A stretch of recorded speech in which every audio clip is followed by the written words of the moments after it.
activity. We have one item on our agenda today, which is Resolution 23-194 relating to the development of a comprehensive recovery and resiliency plan in response to the island of Maui's tragic wildfires of August 2023. Resolutions 23-94's purpose is to develop a comprehensive recovery and resiliency plan in response to the fires that we all experienced in August 2023 through a series of complementary ordinances and resolutions. Today's meeting will just be the start of our discussion. Excuse me. GREAT will be continuing this conversation at 9 a.m. September 27, 2023 at West Maui in the Westin Maui Resort and Spa in Ka'anapani, Ponuapi'ilani Ballroom. Excuse me, thank you. County shuttle services will be provided between the Westin Lahaina Civic Center and the Red Cross shelter locations. The agenda for this meeting will be posted following the conclusion of today's meeting. We want to hear from everyone and make sure everyone's voices are included in this conversation, especially those from West Maui. The purpose of today's meeting is to hear your needs, how you envision us moving forward and preparing for the future, and how we can produce legislation to address your concerns and requests. In doing so, we want to encourage everyone to share only what you feel comfortable sharing. We understand this may be a difficult time for you to hear and speak and relive. Your well-being is the utmost important to all of us. Next individual will be Jan Hendricks, to be followed by Brian. Aloha kakayaka. Thank you. So I own a condo at the Lahaina Roads complex, which is on Front Street. And it's closed right now because it's part of the zone. And the mayor, I think rather arbitrarily, decided that he would waive real estate taxes for those folks whose building is completely destroyed. Ours is not, it's standing, but we don't know the viability of it. It's concrete, it was subjected to a lot of heat. It could have cracks. We don't have any public, access. There's no power, there's no sewer, there's no water, and we don't know when we will get it. It's maybe, for sure, a year, maybe 2 years out before we can get access to our place. And then we have to run tests for the viability of the building. So I think the decision to waive real estate taxes only for those buildings that are completely destroyed is awfully arbitrary, because really there's no working difference between, I'm sorry, I have another audio, between the building, my building, and the building next door that is flattened. I mean, sure, the startup time is going to be a huge difference, but right now, for this year and maybe even next year, there's no basic difference. So I would just plead with you guys to have the mayor just include everything in the burn zone. I mean, we're already making a lot of differentiations, like a gal I know who's a housekeeper. Her house didn't burn down, but she has no business basically anymore, because she had a bunch of private homes on Baby Beach and Ainanalu, and they're all gone. So she has no business, and who knows for how long. It's not just like, anyway, I'm kind of off track, but I think we ought to be very careful about setting up boundaries of you're this, you're that, you're that. Not to take away from the huge loss that everybody suffered. I mean, I have so many friends. I've lived in Lahaina 22 years. So I know so many people that completely lost their home, that barely got out alive, that did not get out alive. So yeah, I mean, there's a lot of loss there. But to set up some arbitrary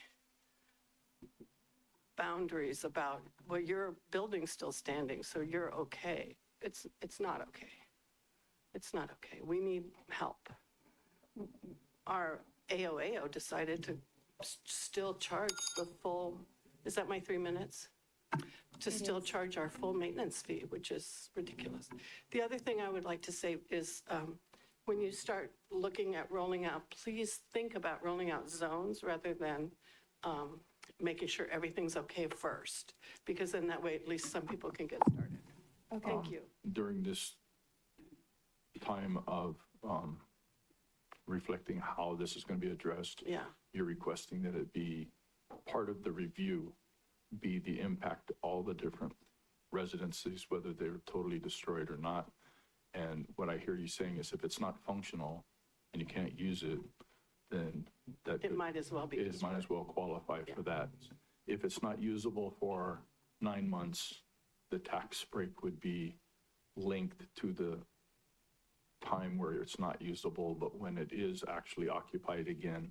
Yeah, that's fair. I just want it to be fair. Yeah. It's not fair right now. It's completely not fair right now. Thank you. You mentioned the AOA fees that you still have to pay, although you're not even there. So is there something that you think that we could do regarding that? No, I'm just saying the financial burden is huge right now on There- everybody. Therefore, the waiver for you folks would be a great Very help. important. Okay, Yes. Was that your primary residence? It is not my primary residence. So you have a place to It's an stay? investment property, yeah. And Yeah. you I have a moved place to to stay? Wai'ehu in May, so Why I'm like, is Foster and Paul to be followed? Some of the things I'm going to be sharing is, you probably heard before. You know, I grew up in Lahaina. I have family that's been greatly impacted by this tragedy.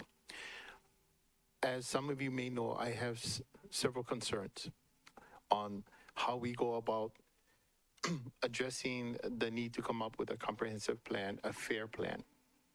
One of my concerns is that the people who were impacted, people that know Lahaina, that grew up in Lahaina, are also included in the planning and in the discussion. In other words, I would like to see within this process that we have inclusivity and that nobody's excluded for whatever reason. Another concern that has caught my attention, and it's a very sensitive topic, but I feel very compelled and it's important to bring this up. Some of you may disagree with this, but I'm in constant touch with members of my family, members in the community from Lahaina, and especially those that I grew up with that lost loved ones, that has lost their homes, their possessions, lost their jobs. They're displaced, they're scattered all over. A few of them, my cousins that are sitting up there, are finally starting to come back to Maui. They had to leave out of state to go stay with relatives.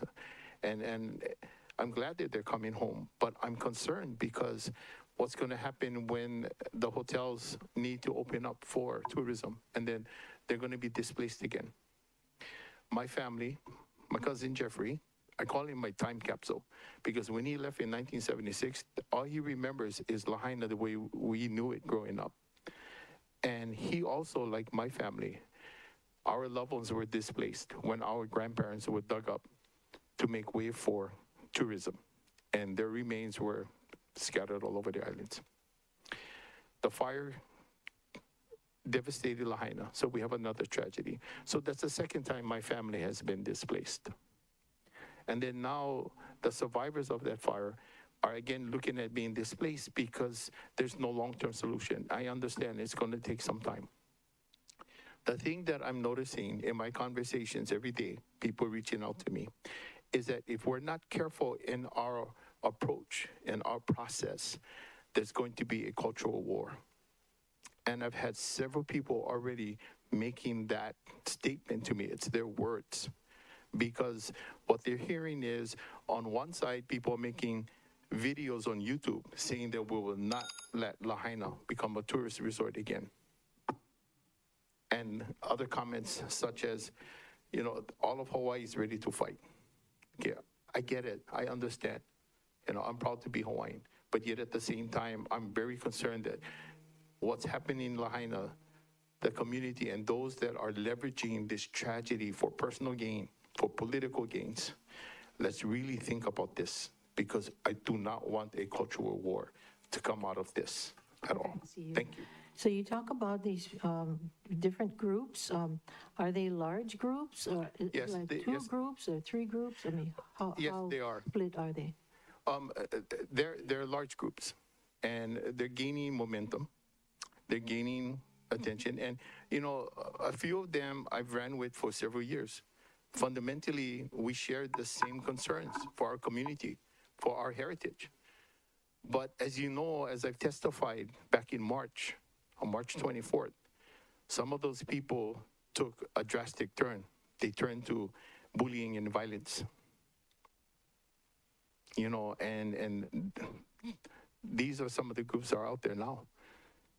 And, this tragedy is affecting everybody, not just here on Maui or in the state of Hawaii, but in the entire world. We're seeing it every single day, whether it's on social media or it's on mainstream television. I mean,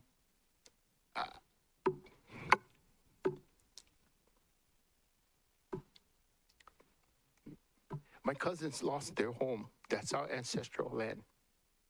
Our tutus are literally buried there. It's gone.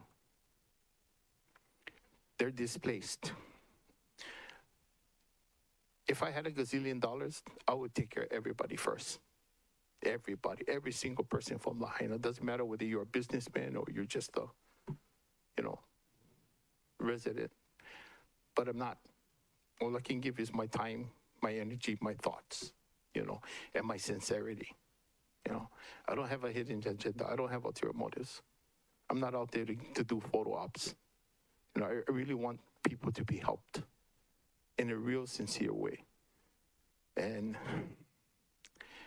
Councilmember Lee, I can name names to answer your question directly, but I don't want to get into that. Yeah, we don't have to name names. I just wondered how divided and if we had a chance of bringing people together, that's all. Honestly, I think the answer to that, and two people asked me that question. What can we do as a community to really address these concerns in a positive way? And I'm going to say this knowing that I'm going to get a lot of spears and rocks thrown at me from the Hawaiian community, but I'm going to say it right here and now in public.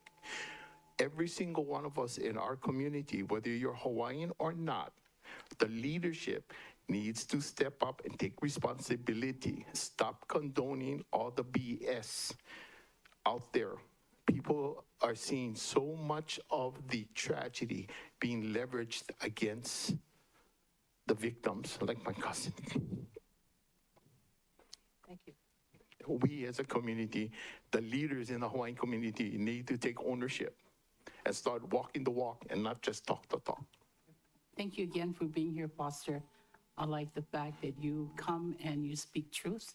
And therefore, my question is, how much of the groups that you are associated with that you have been mentioning today regarding Chair Lee follow the kapu aloha?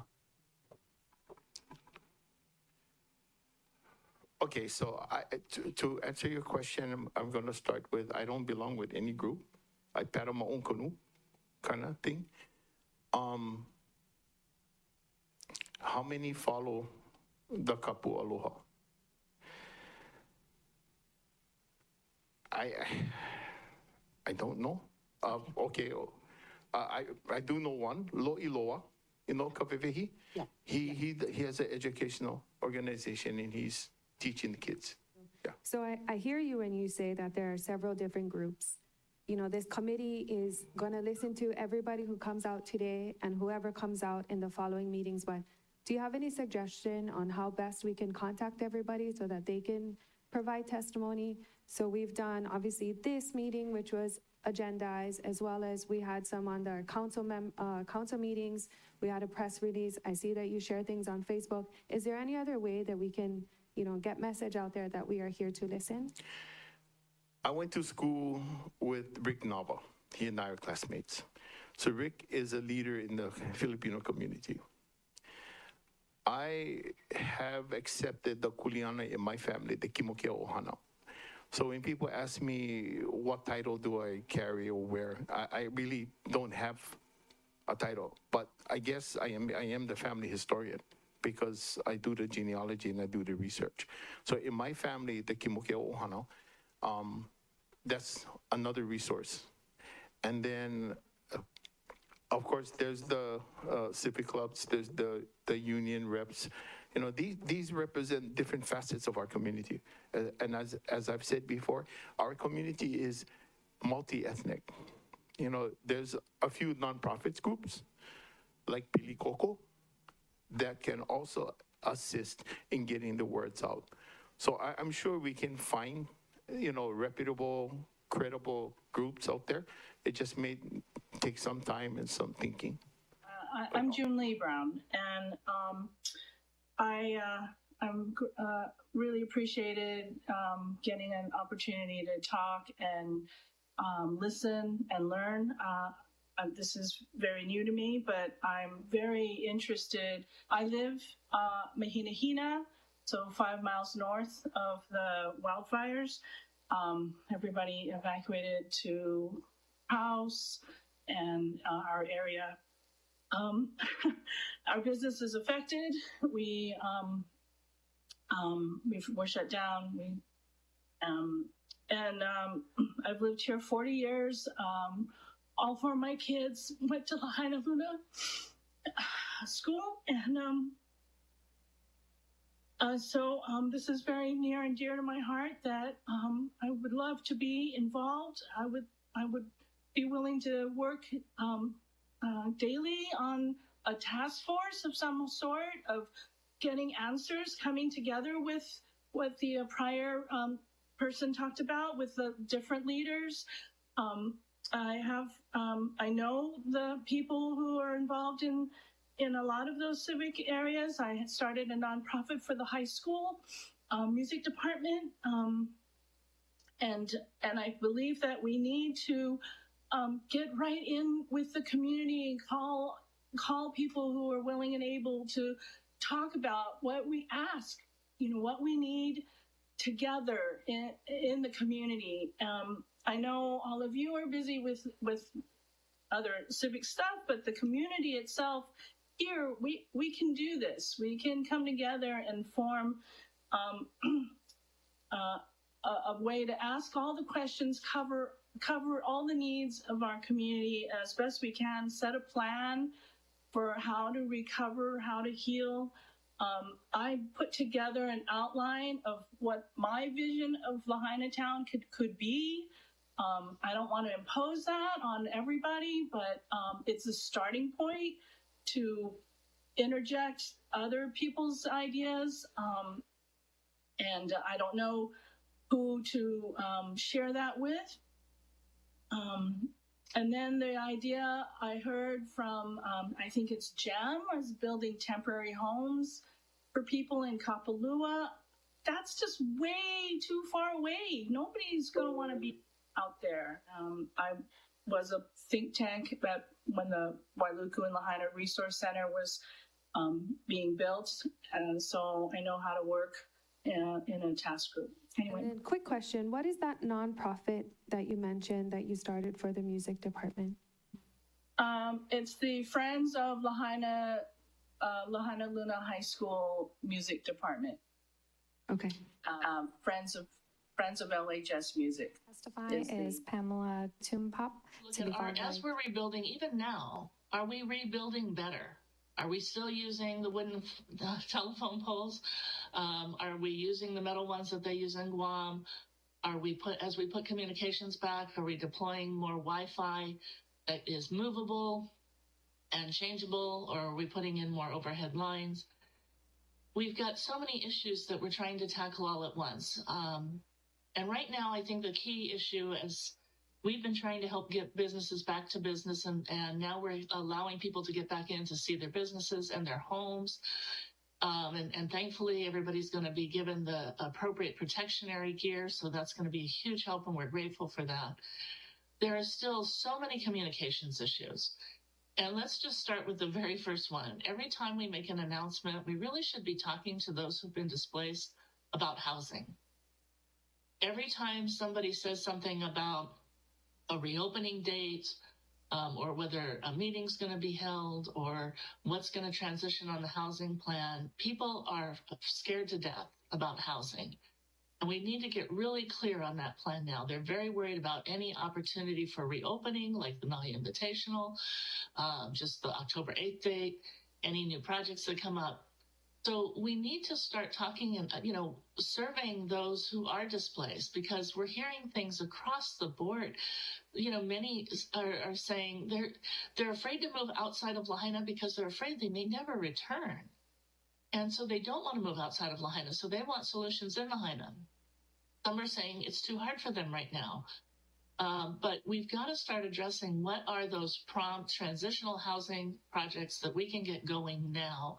We need to understand, what is their family subset now? We're hearing many families say, we had our large family displaced. We want to stay together. We need a place to cook together. And so how can we there's solutions all across the board to make things from tiny homes, to make things that are modular, that can be added to, where we could add different rooms quickly and families could live together. There's all sorts of solutions, but it always comes down to land. We can do things where we can put in things very quickly and move it later. We can do above ground, septic, water, sewer, electricity, but we've got to get to the land, and we've got to get to those solutions now. With a lot of things we are hearing about a cultural, people are very unhappy right now, and we are worried about seeing a cultural clash among our many cultures who've existed together for years and have helped each other in this great devastation. But there is urgent devastation, and then, given our overdependency on the visitor industry, a landslide across our island with what's happening now, and many people already starting to leave. And if we don't solve this now with housing and our economic recovery, we're going to lose more local people. And haven't we already lost enough through COVID? My name is Kimberly Willenbrink. Most of you know that I retired this year. I'm in an interesting position. I've worked both sides of the county, ledge and admin, and now I'm on the outside. I testified on this item a couple weeks ago for Moto for the People. They have a mobile medical response unit set up at S-Turns. I volunteered there a few times. Thank you for bringing the resolution forward. Thank you for every committee. I'm listening as much as I can. I'm also multitasking at times. But as your earlier testifier mentioned about a task force, I'm not sure if there's talk of that yet. I won't mention the TIG word. Oh, I just did. I'm in support of that, and I'm in support of June Lee. I think that perhaps there could be immediate solutions and long-term solutions. Members, my name is Jen Mather, and I'm here to submit comments on Resolution 23-194 regarding the Recovery and Resiliency Plan for Maui Komohana. I no longer live there, so my voice isn't as important as those that still do. However, many of our Lahaina people are still in survival mode, and they can't make it to meetings like these. And the most important and terrifying thing for them right now is that their Red Cross housing is like up in the air, right? They're waiting for whether or not they're going to get their extension past September 30th. So I want to thank you, the committee, for scheduling the next great meeting in the Kaanapali area where more people will hopefully be able to engage, but also be aware that unless the Red Cross does announce an extension, a lot of those people are going to be scrambling and worried about where they want to live or where they're going to be living rather than, looking super far in the future. So everything is still very survival mode at the moment. But as for this resolution, my recommendation is to refer to our West Maui Community Plan. The plan that was first envisioned by this smaller group of us working with long-range planning, and then it was introduced through community workshops, and then it was thoroughly discussed by CPAC through community meetings where we were able to testify, add comment, get more information. Then it went through the Planning Commission, and then it went through Maui County Council. So there's the framework and the policies, and there's actually implementable actions there that are available to help begin the conversation that already have the voices of Maui Komohana already like woven into it, right? So it's a great starting point. A lot of us spent like much of 3 to 4 years of our lives working on it, and we should just start to use that as your framework. Section 4 includes everything you need to do to make a ready and resilient community. I know a lot of that has changed since its adoption in 2022, but much of it remains extremely relevant at this time, especially the goals, which are under 2.1, ready and resilient communities. And then there's goals for 2.4, which is a safe, healthy, livable community as well.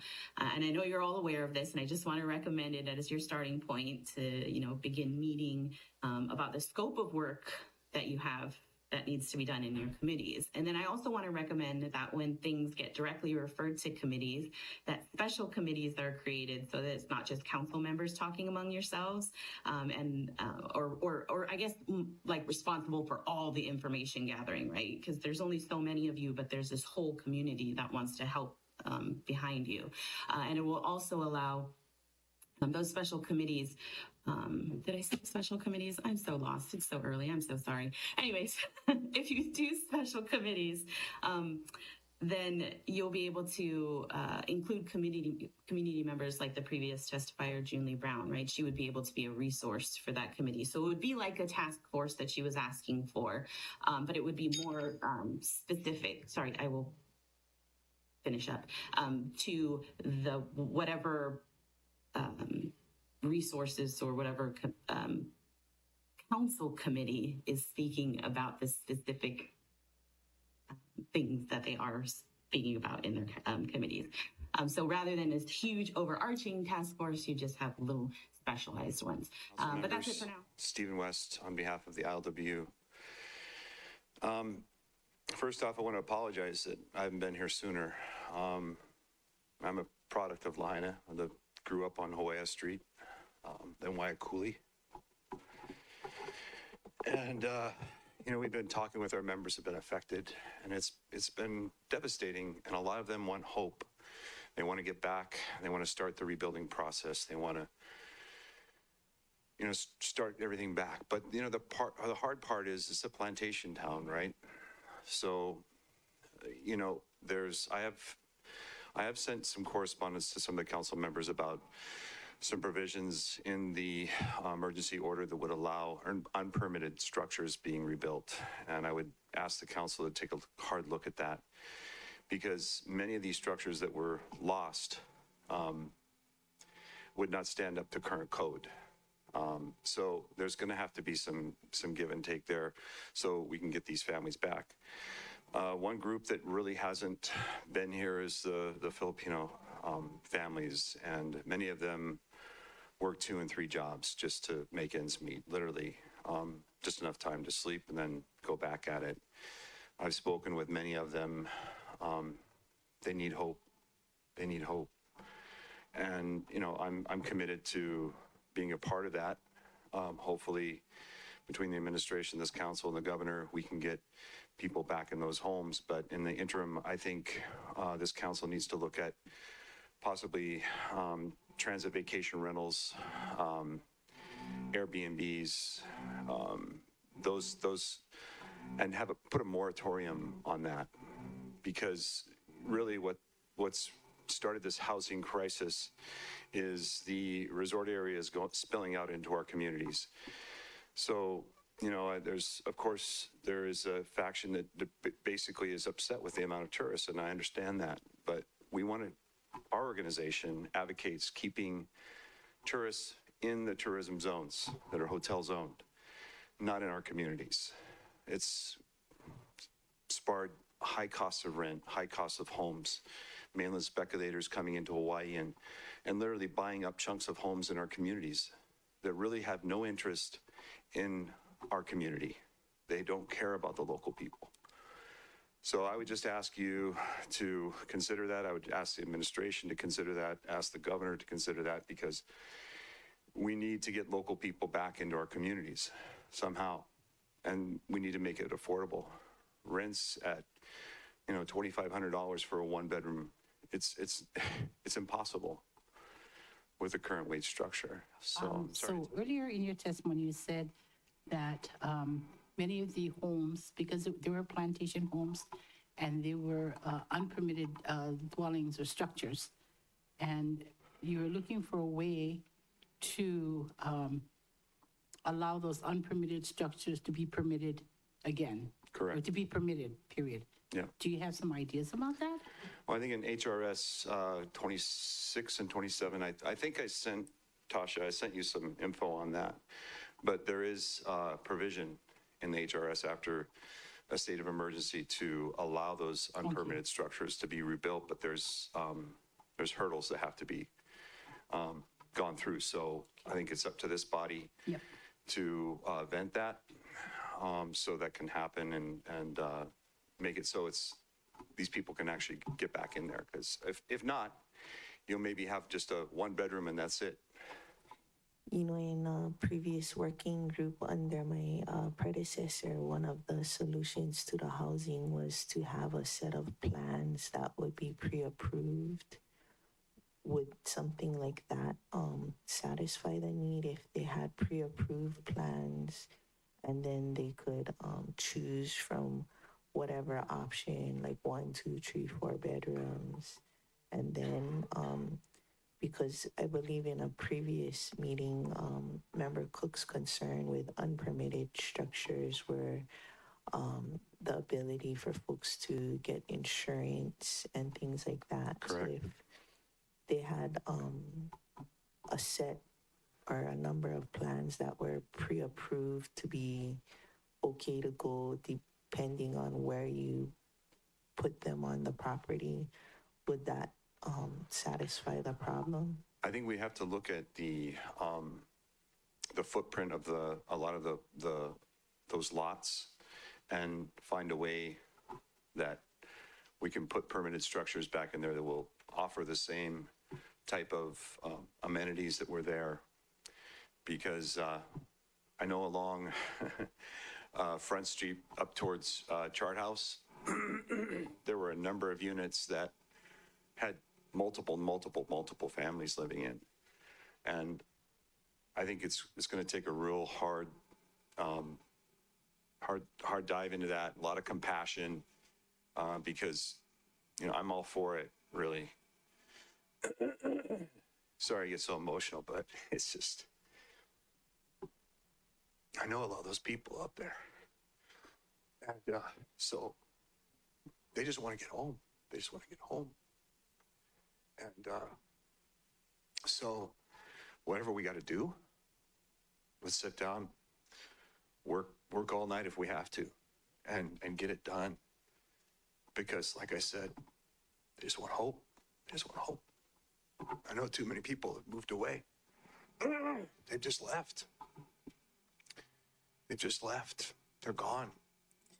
And now that they're gone, they want to come back, but they're looking for something. So Those lots that you're talking about, it would be the owner, builder, occupier, or is it rentals? some was rental, some was owner, some was mixed, particularly along Front Street up towards Chart House side there.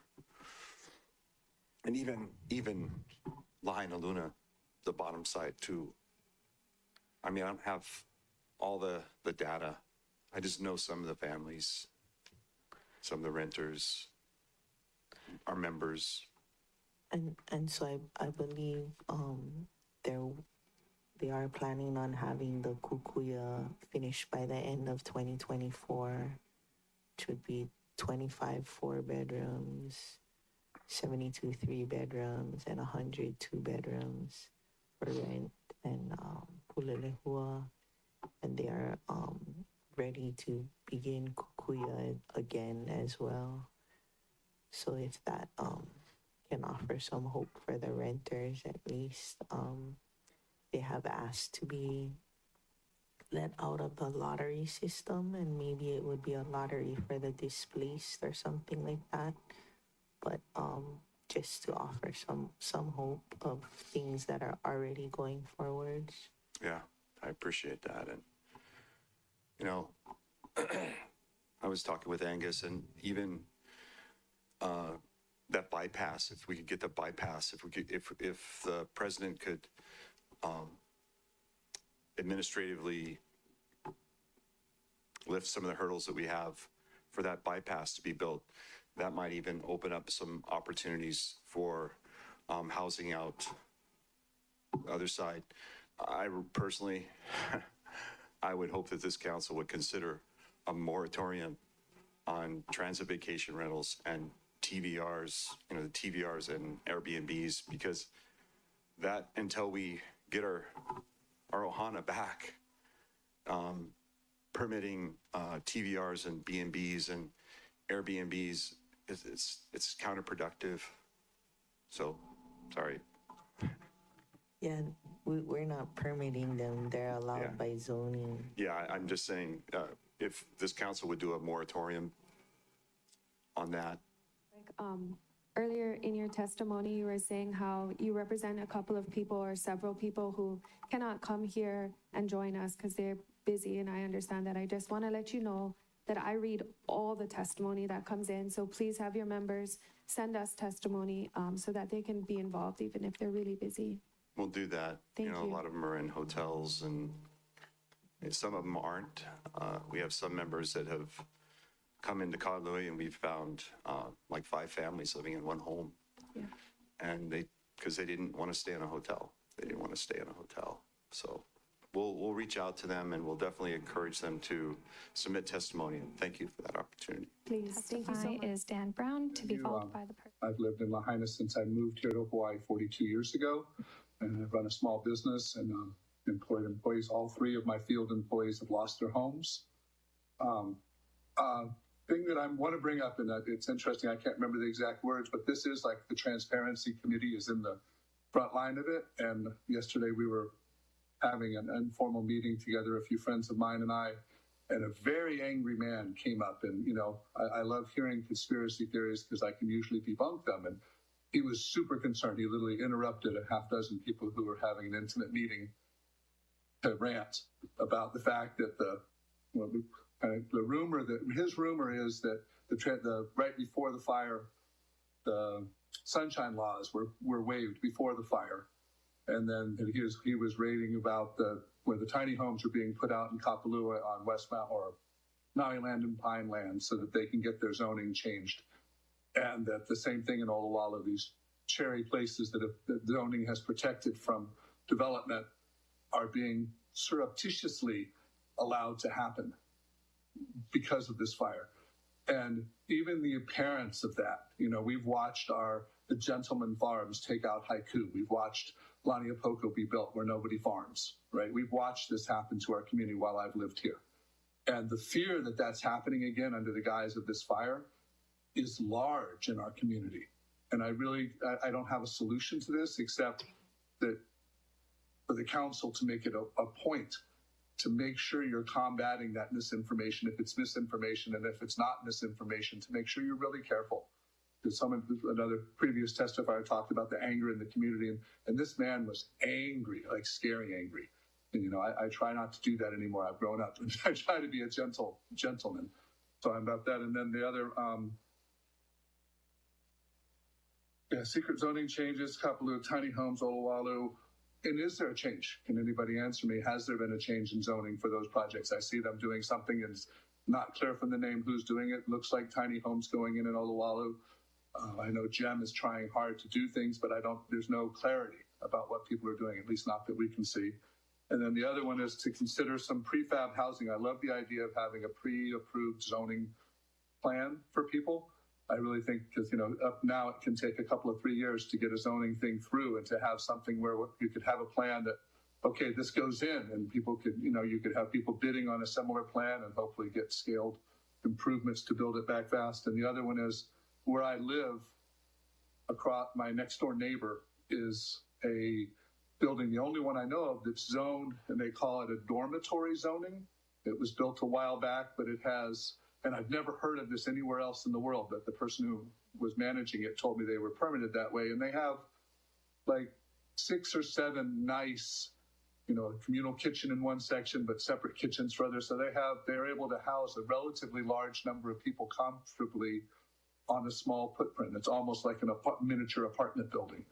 And I'm wondering if the council could look into making sure that people know about that for some of the rebuilding in Lahaina. It would be a perfect fit. It might have 2 or 3 small kitchens in a house. I've also heard of the Maui Land and Pine property. I think it's 40 acres above the community garden. Is that the parcel that you were referring to in Kapalua? I was told the person who was ranting was saying it was even further north than that, but I'm not sure. He had no clarity, but it was just, that was the first rumor I heard of that they were putting them that far north. And it was concerning because there's no access for them. They're isolated from the community. That's not as bad if it's right there above the community garden. They have at least access to Napili Market, and they're a little closer. So it's a little bit better. But my concern would be the long-term zoning. What the implications for that? And to clarify, you know, they say that it may take up to a year for phase 1 and phase 2, and then, you know, all the logistics of how we know that Paradise, which was on fire 5 years ago, is just getting back to rebuilding now. Mm-hmm. Would you be comfortable if that was like certain areas were designated as a 10-year conditional permit or something like that to allow temporary housing? Right now, I think under the state law and possibly the county, zoning is suspended, but it's not clear once the emergency proclamation suspending zoning is over, then what happens to whatever gets built there. So I just was wondering if like certain areas were designated as for these temporary structures, and possibly if they're modular, they could be moved back onto the person's property once, if that's kind of what you were more in favor of, that was my along those lines. Absolutely. And again, my concern is that we wind up with something like a Pineapple Hill up there, right? You put the people there temporarily, 3 years later, they get rousted out, and all of a sudden it's still zoned residential. I can lot it out and I can turn it into another bunch of millionaires' houses. And, you know, the real problem I've watched on this side of the island is no significant new housing that's truly affordable has been built. You know, you have the little tiny project at the entrance to Lahaina was built by Weinberg. And after Hanakauai, Kauhali was built, there's been nothing else built on this side of the island of significant numbers in 40 years. And that's as much of a problem as the Airbnbs, right? You can't, there's been nothing built. And we really have to have a focus on building new affordable housing, whether it's apartments or smaller homes.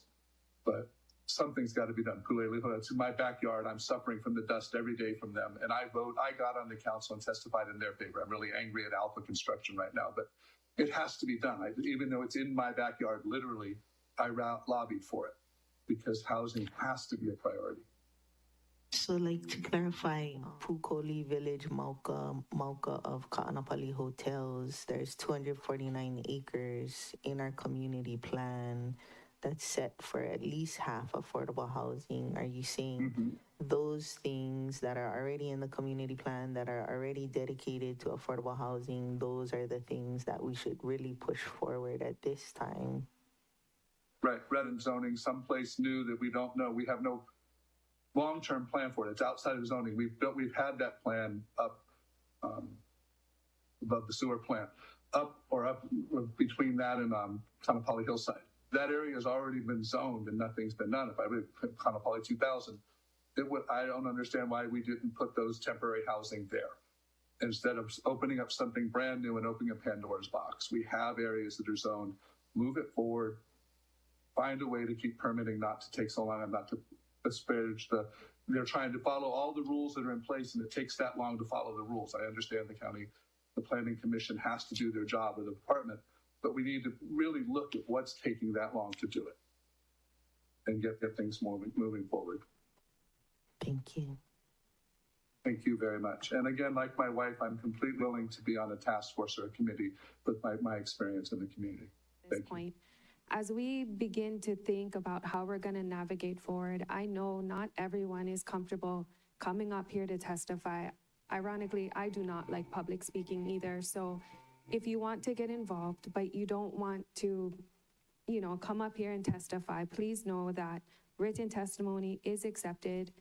I read it all. I know many of the members, if not all the members, absolutely read it all. So we will hear your voice. If you don't want to share your voice, please know that we will read your testimony as we navigate forward. So as a reminder, the purpose of today's meeting was to mainly hear from our testifiers. And we posted for no legislative action. If we need to, we can have a discussion if you would choose to. Member Paulton?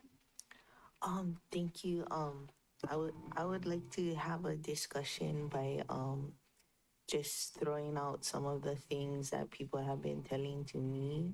Absolutely. And then possibly in a future meeting in West Maui or whenever in written testimony, if people wanted to comment on those things and build it as a, I think as Junie Brown said, a starting point for discussions. Like you said, not everyone is comfortable in this setting, but under a tent down the beach, plenty of people are comfortable, and plenty of people have shared with me various ideas. Not saying that one is better than the other, but just to throw them out there into the public realm. Yeah. Thank you. I mean, if you want to share them now, I'm happy to listen. I think we're all happy to listen. So please continue. Okay, I did think I saw Member Sinensi's hand up, but okay. If you want me to say some of the things that I heard is at Napili Noho we're running 3-phase power off of solar and battery power, 76 panels and like 5 really large batteries and a Tesla wall. And I think the footprint of the burned area is about 5 square miles or something like that. And in discussions with the folks that have been helping with solar up there, that amount of solar could possibly power all of Maui County, so like integrating maybe some sort of support for solar. Also, people may not need to be connected to the wires. Undergrounding of wires is a very big concern. Almost everybody wants that. Mm-hmm. Not knowing about the Army Corps of Engineers and the status of the infrastructure in terms of water, sewer, or even if they will be scraping the 3 inches of road, could possibly be an opportunity to build out our R1 infrastructure so that we're not so dependent on fresh water for all of our housing needs. Atmospheric water machines has been talked about a lot by other resources that would provide more sources of potable water. Mm-hmm. Let's see. Designating specific areas and specific types of modular or tiny structures that would be allowed in designated areas that would get special permitting so they could have insurance and things like that. And focusing those areas on lands that people can agree with that are within our community plan area, and kind of for our displaced people between the 2 fire stations or close by, it's been relayed to me that it wouldn't really be appropriate to have people that ran away or evacuated from the fire to be put in like Ukumehame, Olowalu, or Laniapoko because it is so dry. There's not a lot of infrastructure. A lot of people had lost their cars. So focusing it between the two fire stations is what a lot of folks want. Specific areas that have been thrown around to me, besides the three projects that they'd like moving forward, the Kaiaulu, Kupuohi, Kukuya, and Pulelehua. Pukoli Village, Mauka, 249 acres up there, that's been entitled through the 201G process, which predates even 201H. That's an area that's close to existing jobs and where schools will be. The 50-acre park where the county just bought that ag land, as well as the 40 acres Mauka of the, it's MLP land, Mauka of the community garden, talking about like maybe a possible 10-year conditional permit for those modular structures that could possibly be somewhat off-grid, so that when the people's lots get cleared, they could take their modular structure back to their lot and possibly live in that while they rebuild their main house, and then, or live in the main house and rent that out to other displaced people, or any kind of combination of that. There's been talk about a little bit about the historic district, you know, if it's a good thing or not a good thing, and what history is it that we want to create with it being a clean slate. If we could employ professional facilitators and planners to help describe the overall vision of what we want to see going forward.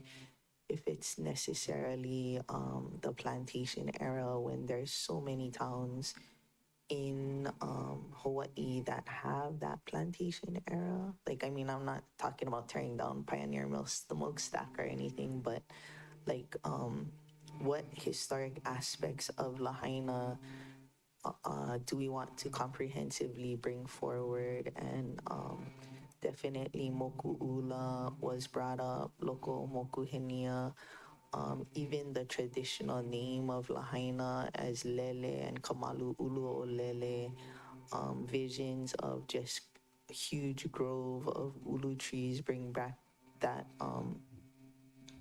that kind of history. And certain folks have been reached out from different parts of the Pai'aina about, you know, starting ulu nurseries. And then, of course, you know, the corresponding concern was quarantine areas, because if we're getting ulu from Oahu or Big Island, we don't want to also get the coconut rhinoceros beetle, the little fire ant, koki, myconia, and so on and so forth.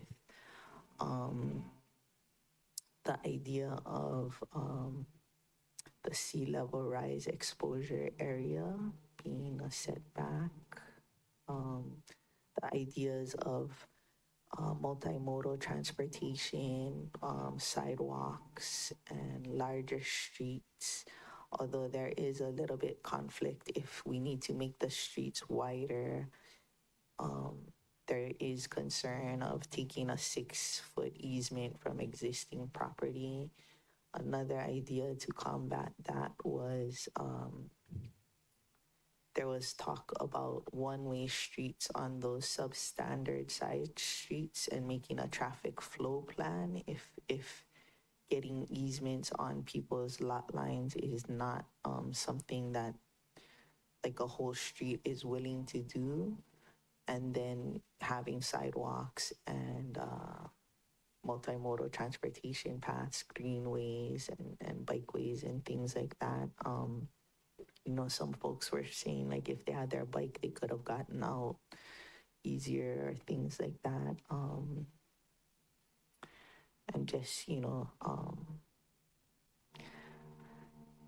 like some of the testifiers said, a lot of people aren't in the space of revisioning or visioning of what the future will be when we don't know what their properties look like now or where they're going to be staying past October 8th or even just trying to look for some childcare for their kids in West Maui. So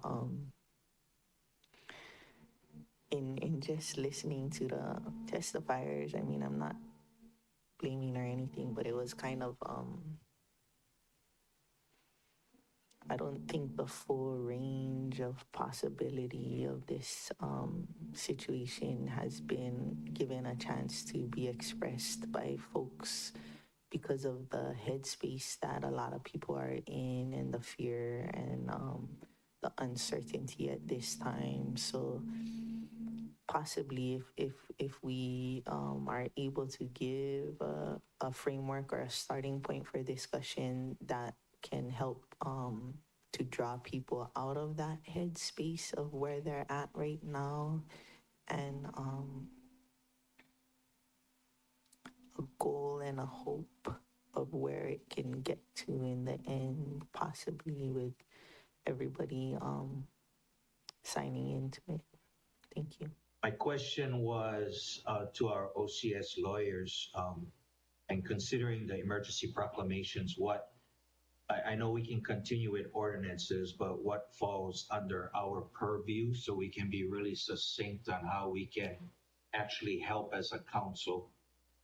I know that some of our authority is being suspended right now, so maybe which pathway forward would be most ideal for us to move in.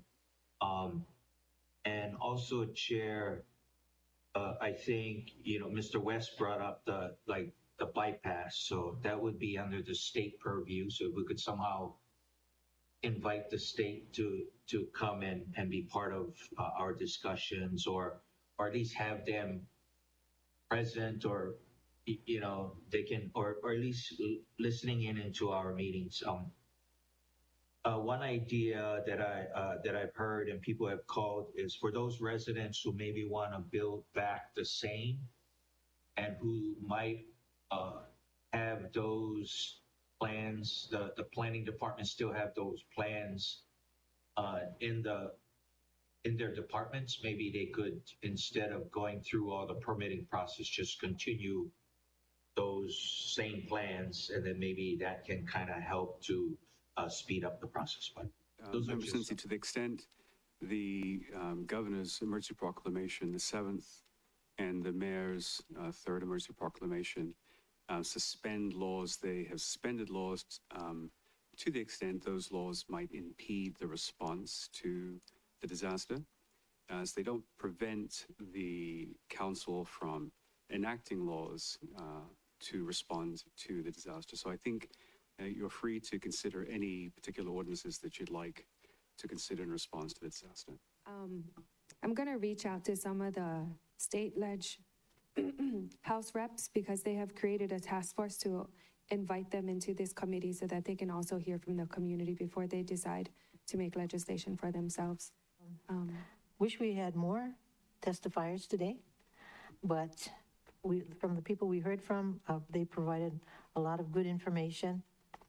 We still have a ways to go to collect more information from the greater community. I'm hoping that in the end, we can provide everybody a range of options. I keep mentioning that. I'll give you an example. Really, not everybody wants to go back. Many people do, but some don't. Especially, I'm hearing from loan officers in particular, that those who are seniors do not see a path forward if you're 70 years old and trying to get a 30-year loan. So those kinds of issues come up too, so they should have an option as well. Not only the young ones, but, the more seasoned ones as well. And then the idea of having, instead of one big task force, multiple task forces, I think makes a lot of sense, because we will have 8 committees, and perhaps 8 committees can have 8 task forces. If that's feasible, we have to talk to staff about that. And the other thing is, I'm hoping as people advance and submit their ideas, that we not only collect them, but we organize them in such a way that it fits every single standing committee. So one for housing, one for economic development, one for cultural preservation, all those things, so that if somebody's interested in only one or two of those subjects, they can retrieve that information easily on, let's say, our website. So by keeping track of the suggestions in that type of order, will help not only the standing committees, but especially the public understand where we are and what kinds of ideas have been, suggested. Because these are good ideas, and everybody has, I think, something to contribute. And we want to make sure that we definitely record all of that. And I just want to remind everybody, people keep talking about housing. I did schedule a special council meeting for September 29th. I hope all the members are able to make it. And this is specifically to support the Pu'ulelehua project, because we need thousands upon thousands of housing, rentals, and all kinds of different types of housing. And this is one of the projects, as acknowledged by Member Paulton and others, that can be almost immediately started. And this will ultimately, hopefully, provide maybe even 1,200 units.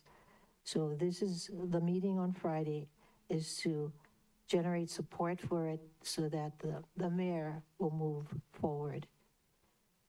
Because no matter what, the county represents a lot of, red tape and all kinds of requirements, and we're hoping to expedite this project to the extent possible.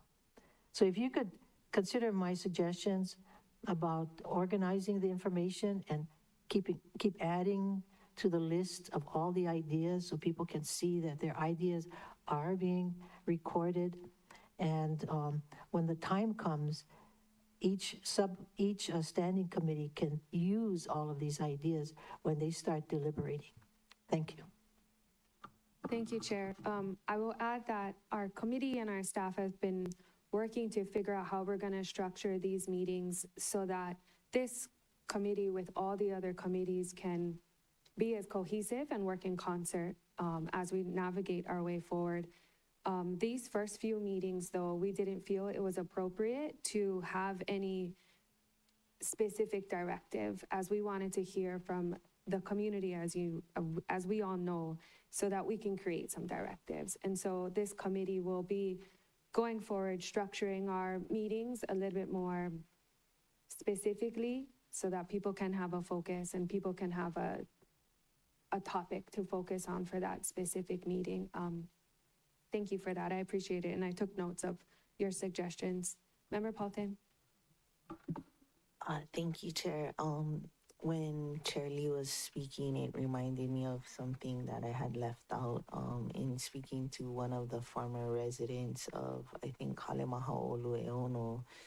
There was some concern about HUD and FDA housing that had been in existence at Halemaha'olu, Lahaina Surf, and I think he said Kilohana, because it's not also FDA.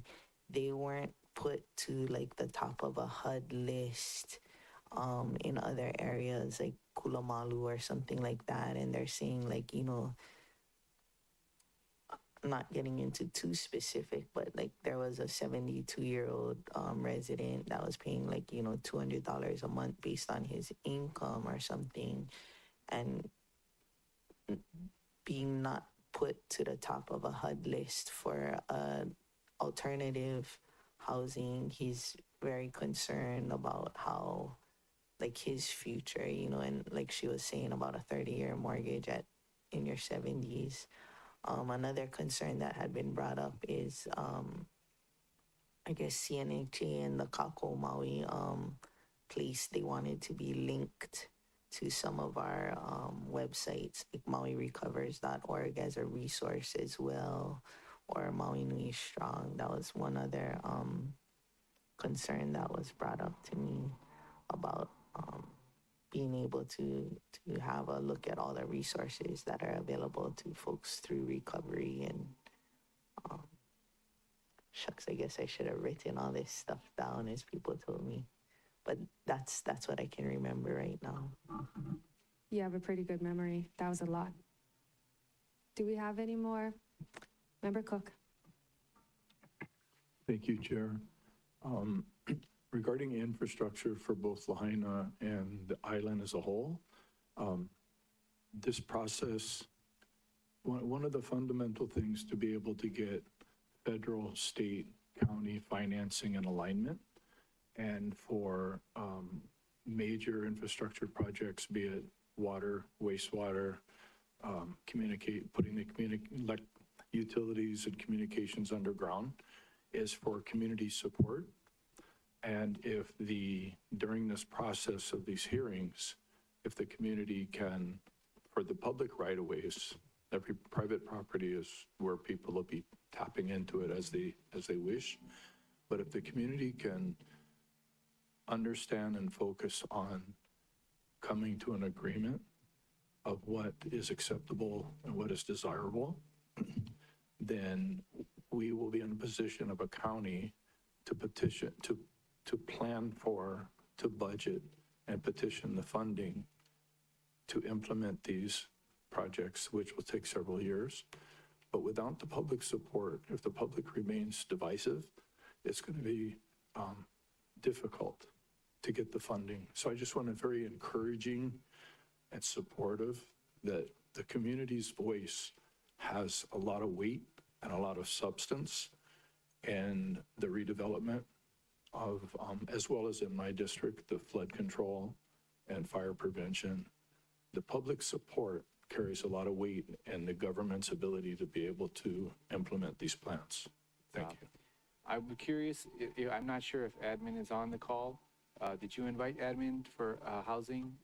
No, Okay. because today we were just gonna hear from the community, but Okay. going forward, we absolutely will. All right, well, I guess maybe, and thank you for that, for going forward, we bring them here, because I think the community would really like to know what the administration is doing now, presently, because there's a little bit of, because I don't know, right? And I feel like the body, we're kind of left out. So I would really hope that if the administration's doing something, let us know, let the public know, so we can, we can have some comfort in what's going on in the future. So that would be kind of my request right now. In regards to Councilmember Cook's question on undergrounding, my office did put a PAF in to see if we can change the law to do underground utilities in residential. I know that's always been a debate during times, but I think at this point, it would make a whole lot of sense. But that's for a later discussion, and that'll come up later on. But I think, thank you for letting me speak on that. I really feel like administration and the council should be working more hand in hand so that we can go out and when the folks are on West Maui, they want to know what's going on. So I want to be the ones to we can be the bridge of communicators if we're allowed at the table. Thank you. I agree with you, Member Johnson. I do know that admin has, in your committee, we had Director Arce here, and she was talking about the 6 different task forces that they've created. I did email them and ask that for each task force, if the relevant committee chair can also be a part of it. So I will let you know how that goes. Chair Lee. I think thank you, Member Johnson. I think it's important somehow to be able, when we have these meetings or place it on the website, that some of us individually have submitted PAFs regarding responses to the concerns that we have heard from the community. And in my case, I did submit a PAF to see if we could give tax relief to those who have had damages to the point where their properties are not completely destroyed, but totally unusable, or pretty much unusable. So I'm working on that. So if people could see that some of these things that they bring up are being worked on, perhaps, they might have some sense of hope and comfort that we're hearing them. Thank you, Chair. I guess I should explain why I was tardy today, because there is the action being taken. There's working on a shelter right where Hana Highway and the airport is for our houseless people who have been affected by the fire. And as you all probably know, FEMA does not help them. And if you didn't have a house to lose, you're not on the list for that particular way that they're helping those folks, the victims of the fire. But houseless people, they're left out in the cold. So this is a great way that the state Department of Transportation, Department of Health, they were all there working it out. They were grading the ground and ready to put up these military grade tents. They're gonna have a first aid station. They're gonna have water and restrooms, and they're gonna try to do that Pu'uhonua concept here on Maui. So I'm really excited, looking forward to that, because as you know, or maybe you don't, maybe the public doesn't know this, but the hotel is going to give them a certain amount of time and then they're out. So where do they go, right? They can't go back to wherever they were before. So might be a place where you can bring the wraparound services there, and that might be a really blessing in disguise. There were three groups of people. Inclusive of that was the previously unsheltered folks that were affected by the fire. I was wondering if they had spoken any about immigrants without documentation or COFA residents. My understanding was they also were not going to be continued to allow at the hotel. And were they going to be welcomed into this housing as well? Well, right now I understand Project Vision is leading it, so I don't want to speak for them. They've been specifically helping houseless folks, but I don't know, but I would certainly push for that. I would advocate for them to be allowed there, because that's just we got to reach out and help those folks that need it, and whether they're, regardless of their immigration status or whatever status they're at, they can't be out on the streets. And there's a place there. They're working on it. I would hope that the folks that are running it would allow it.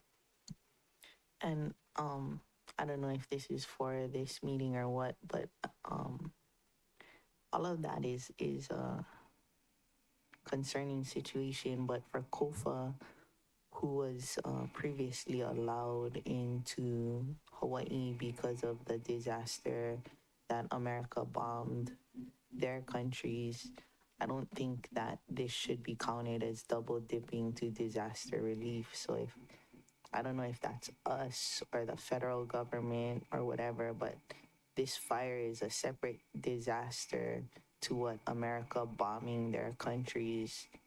That wasn't a disaster. That was intentionally done. And so I don't think that this should be counted as double dipping in disaster relief. And I don't know if there's anything that can be done from our side, but write a resolution possibly to Congress or whomever is in charge of disaster relief to say that this is not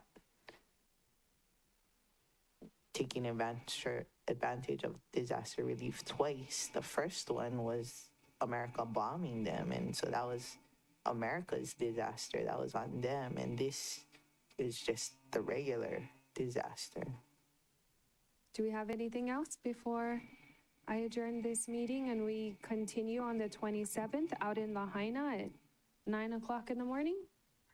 The intention of this committee is to gather all the ideas, concerns, issues, and then figure out amongst ourselves how each council member will take up the ideas, concerns, issues in their committees and special committees, task forces, and all the groups that we'll create to try to address the situation that we're currently in.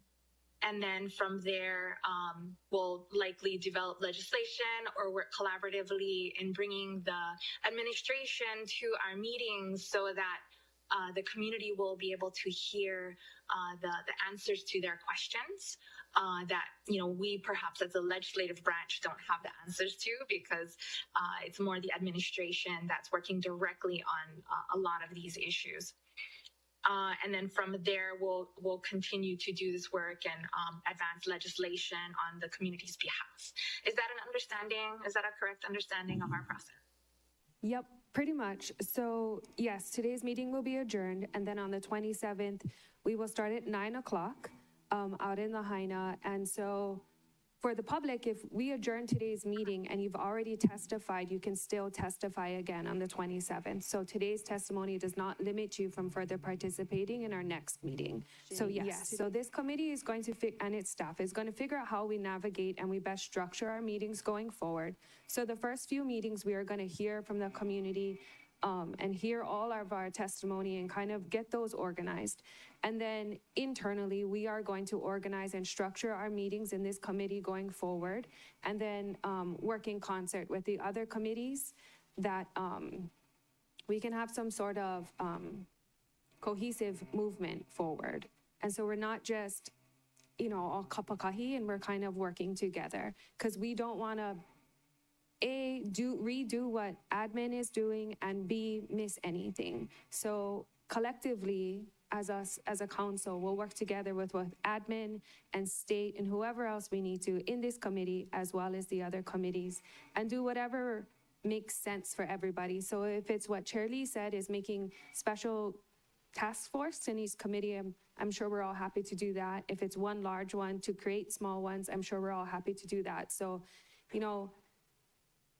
luckily, we have never dealt with something like this before, and we will probably figure out what works best collectively. And I'm happy to hear from all the council members to see, what works best in this committee as we can best assist you folks going forward. So I want to, thank you and Chair Lee for, Chair Lee for coming up with this idea to come up with this comprehensive, collaborative plan.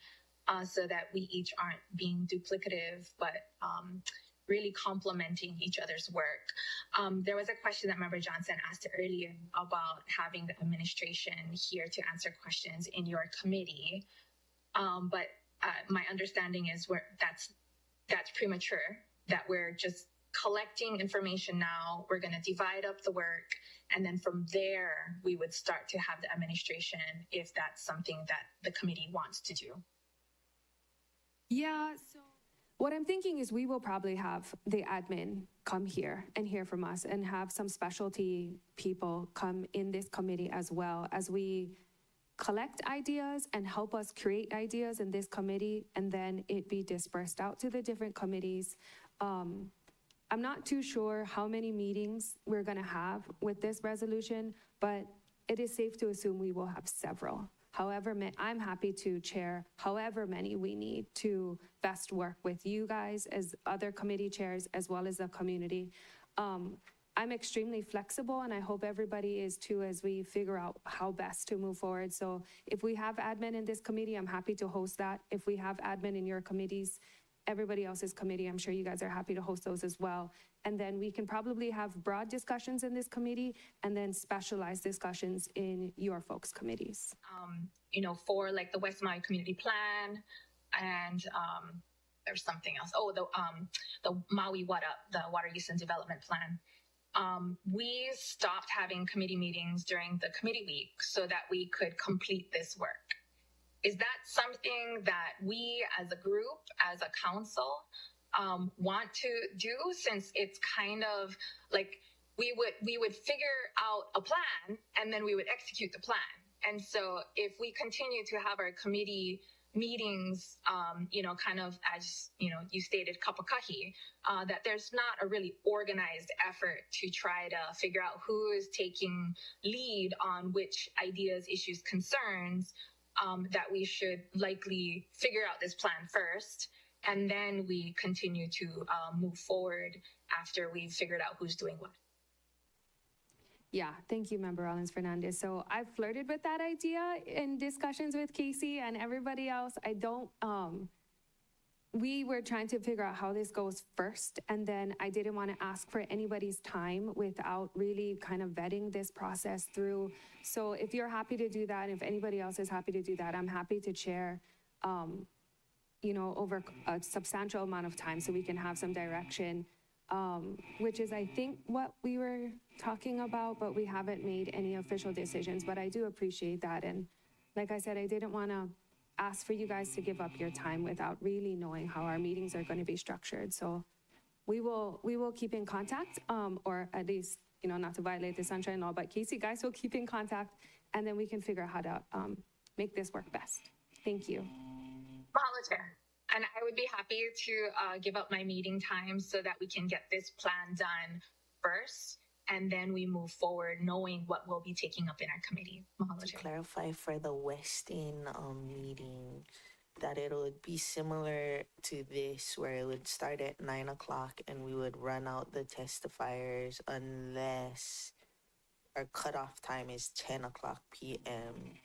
But if we run out of testifiers before 10 p.m., then it would finish. So if there's a gap, like say, we have a line of testimony till like noon, we take a lunch break, 1:30, come back or whatever it is, and then we exhaust the testimony at 2 o'clock, then we would adjourn. And if people were thinking they were going to come at 8 o'clock, they wouldn't be able to. The only way it happens is as we run through the testimony.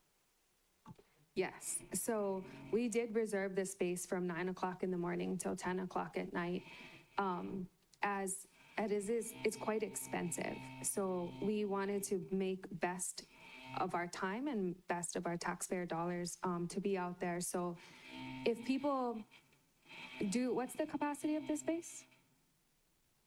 I think there's about 800 we can fit in that space. So I will sit there until 10 o'clock until we hear everybody. And if we're done before then we are done before then. And if they cannot participate in time, let's say they had to come after work or something, then hopefully we will have enough testifiers to go until then. And as we said earlier, I'm happy to take more written testimony. And again, even as we go out to Lahaina, that won't be everybody's last and final time to participate in discussion. So if unfortunately they missed the 27th, we are all still happy to hear from them whenever is best for them. All right, well, this concludes the Government Relations, Ethics, and Transparency Committee meeting. I really appreciate your guys' time, members. Thank you very much. And again, our next meeting will be at 9 a.m. on September 27th, 2023 at the Westin Maui Resort Spa in Ka'anapali. We will have transportation that is posted on the press release, and we can send that out again to everybody so that people are well aware of how people can get there, the time.